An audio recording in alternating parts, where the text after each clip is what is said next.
नमस्कार, आप सभी का बहुत बहुत स्वागत है घर की औषधि चैनल में। क्या आप अचानक से आ जाने वाली मोच के दर्द से परेशान हैं, घुटनों में दर्द की दिक्कत रहती है, या फिर आप बहुत लंबे समय से परेशान हैं किसी भी तरह की ऐसी परेशानी जो कि इन्फेक्शन है, जो कि ठीक ही नहीं होता है, यानी कि पुराने से पुराने दांत खाज खुजली की समस्या है और वो ठीक ही नहीं होती है। इसी के साथ अगर आप अपने झड़ते हुए बालों से परेशान हैं और अगर आपको कमर में दर्द रहता है या कान में दर्द की दिक्कत है, तो इसके लिए आज आपके साथ शेयर कर रहे हैं एक बहुत ही अद्भुत सी औषधि जिसके इस्तेमाल से इन सारी परेशानियों को आप जड़ से ख़त्म कर सकते हैं। कौन सी है वो चीज़ और किस तरीके से इस्तेमाल करनी है, चलिए आपको बताते हैं। वीडियो अच्छा लगे तो लाइक करें, शेयर करें सभी के साथ ताकि सभी को इसका फ़ायदा मिले। सामने वीडियो में आप देख सकते हैं, यहाँ पर आपको दिखा रहे हैं धतूरा। इसकी पहचान अक्सर सभी को होती है, बहुत ज़्यादा मात्रा में इस्तेमाल किया जाता है ये दर्द के लिए। आज हम इसी के कुछ ऐसे फ़ायदे आपको बताएंगे जिसके इस्तेमाल से आप कई सारी बीमारियों को जड़ से ख़त्म कर सकते हैं। साथ ही साथ इसे इस्तेमाल करने का सही तरीका भी आपके साथ शेयर करेंगे। धतूरे के अंदर कई औषधीय गुण पाए जाते हैं, इसके इस्तेमाल से आप स्वस्थ रह सकते हैं। हालांकि इसका जो है सेवन नहीं करना चाहिए क्योंकि ये जहरीला होता है, लेकिन इसको लगाने के लिए कई चीज़ों में इस्तेमाल किया जा सकता है। अगर आप बात करें इसके पत्तों की, तो इसके पत्तों का भी कहीं पर अगर इन्फेक्शन हो गया है तो वहाँ पर उसका रस लगाने से आपको काफ़ी ज़्यादा आराम मिलता है। इसी के साथ अगर आप बहुत लंबे समय से परेशान हैं किसी भी तरह के कान के दर्द से, चाहे कान में फुंसी हो गई हो, कान में बरम आ गया हो, कान में दर्द की दिक्कत हो, तो ऐसे में आप धतूरे का इस्तेमाल कर सकते हैं क्योंकि ये एंटी इन्फ्लेमेटरी होता है और एंटीसेप्टिक होता है। अगर कान में दर्द और सूजन की दिक्कत अगर आपको हो रही है तो धतूरे को आपने जो इसके बीज होते हैं इनको पीस लेना है। पीस कर तेल के साथ पका लीजिए। आप चाहें तो नारियल का तेल या सरसों का तेल भी ले सकते हैं, लेकिन थोड़ी सावधानी के साथ क्योंकि ये थोड़े जहरीले होते हैं, तो इसलिए थोड़ी सावधानी से ग्लव्स वगैरह पहन लीजिएगा। उसके बाद इस तेल को हल्का गुनगुना करने तक पकाइए। गुनगुने से मेरा मतलब है कि जो बीज हैं उनका सत जो है वो तेल में आ जाना चाहिए। इसके बाद उस तेल को ड्रॉपर की मदद से ठंडा होने के बाद या हल्का गुनगुना सा हो उस समय पर आप जो है ड्रॉपर की मदद से अगर कान में डालते हैं तो इससे कान का दर्द, कान की सूजन, कान में अगर फुंसी निकल रही है तो वो समस्या, और कान से अगर कम सुनाई दे रहा है तो ये सारी समस्याएं दूर हो जाती हैं।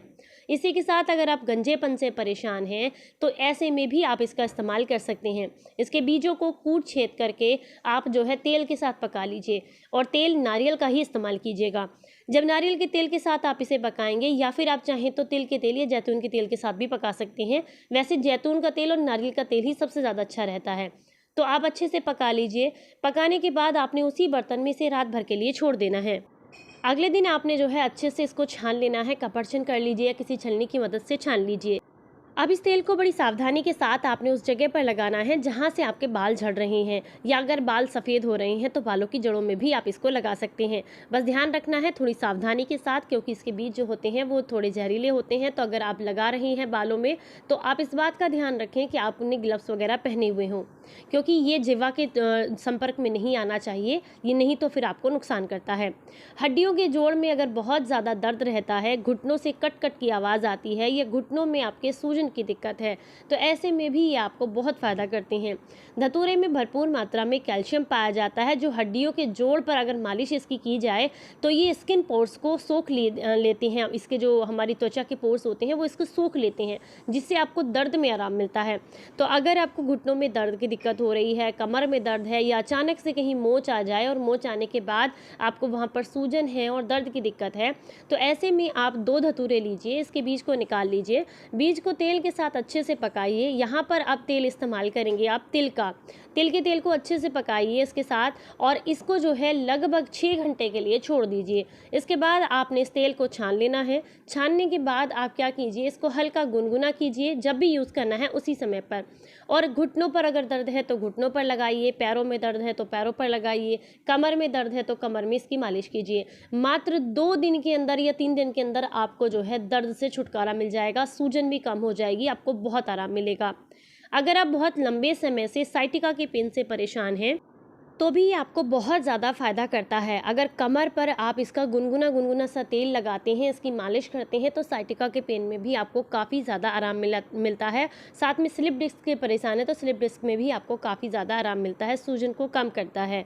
बस ध्यान रखना है कि थोड़ी सावधानी के साथ आप इसका तेल बनाएं और सावधानी के साथ ही यूज़ करें।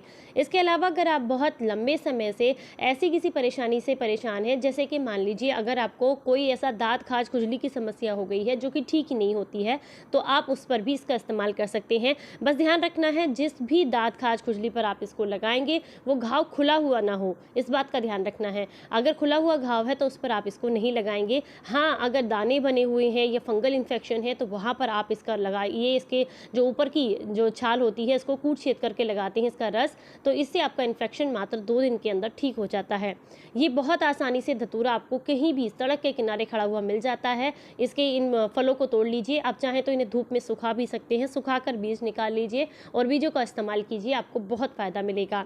आज की ये जानकारी अगर आपको ज़रा सी भी अपने काम की लगी है तो सभी के साथ शेयर करें, वीडियो को लाइक करना बिल्कुल ना भूलें। फिर मिलेंगे किसी नई जानकारी के साथ, तब तक अपना ख्याल रखें, अपनों का ख्याल रखें और हंसते मुस्कुराते रहें। जय हिंद, जय भारत।